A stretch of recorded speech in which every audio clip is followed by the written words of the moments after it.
বৈষম্য বিরোধী ছাত্র আন্দোলনের ঝিনাইদহ জেলা শাখার সদস্য সচিব সাইদুর রহমান এবং মুখপাত্র এলমা খাতুনের মদের আড্ডার একটি ভিডিও সামাজিক যোগাযোগ মাধ্যমে ভাইরাল হয়েছে। গত 25শে মার্চ রাতে ইয়াসির আরাফাত নামের একটি ফেসবুক আইডি থেকে 1 মিনিট 12 সেকেন্ডের ওই ভিডিওটি পোস্ট করা হয়। ভাইরাল হওয়া ভিডিওতে দেখা যায় এলমা খাতুন একটি ব্যাগ হাতে একটি কক্ষে প্রবেশ করছেন। এরপর ব্যাগটি রেখে তিনি খাটের উপর বসেন। তার পাশেই শুয়েছিলেন সদস্য সচিব সাইদুর রহমান।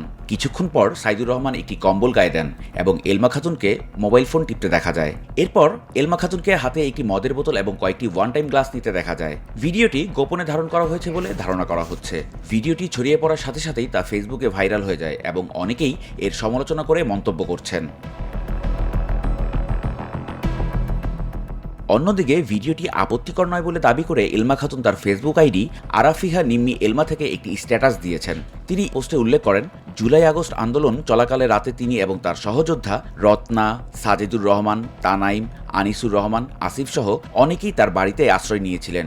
বিষয়টি সম্পর্কে তার স্বামীও অবগত। আন্দোলন চলাকালে তারা কাঁধে কাঁধ মিলিয়ে লড়াই করেছেন। এখন ক্ষমতা ও পদ পাওয়ার লোভে ভিডিওটি বিকৃত ক্যাপশন দিয়ে পোস্ট করা হয়েছে। তিনি আরও লিখেছেন, তার কিছু হলে ঘটনার জন্য দায়ী ব্যক্তিদের নাম জায়নামাজের মধ্যে লেখা থাকবে। এই ঘটনার পর বৈষম্য বিরোধী ছাত্র আন্দোলন ঝিনাইদহ জেলা শাখার পক্ষ থেকে 3 সদস্য বিশিষ্ট একটি তদন্ত কমিটি গঠন করা হয়েছে এবং সাইদুর রহমান ও এলমা খাতুনের পদ সাময়িকভাবে স্থগিত করা হয়েছে। আমরা একটা 3 সদস্যের একটা তদন্ত কমিটি আমরা করে দিয়েছি। ওরা হয়তো আগামী কালকের মধ্যে 2 দিন সময় দেওয়া হয়েছে রিপোর্টিং এর জন্য। রিপোর্ট করবে, তারপরে আমরা প্রকৃত ঘটনা জেনে আমরা সিদ্ধান্ত নেব। তবে ভিডিওটি ছড়িয়ে পড়ার বিষয়ে সদস্য সচিব সাইদুর রহমান ও মুখপাত্র এলমা খাতুনের পক্ষ থেকে থানায় কোনো অভিযোগ দায়ের করা হয়নি বলে জানিয়েছেন ঝিনাইদহ সদর থানার ভারপ্রাপ্ত কর্মকর্তা জনাব আব্দুল্লাহ আল মামুন। আমি কোনো অভিযোগ কোনো কিছু পাই নাই।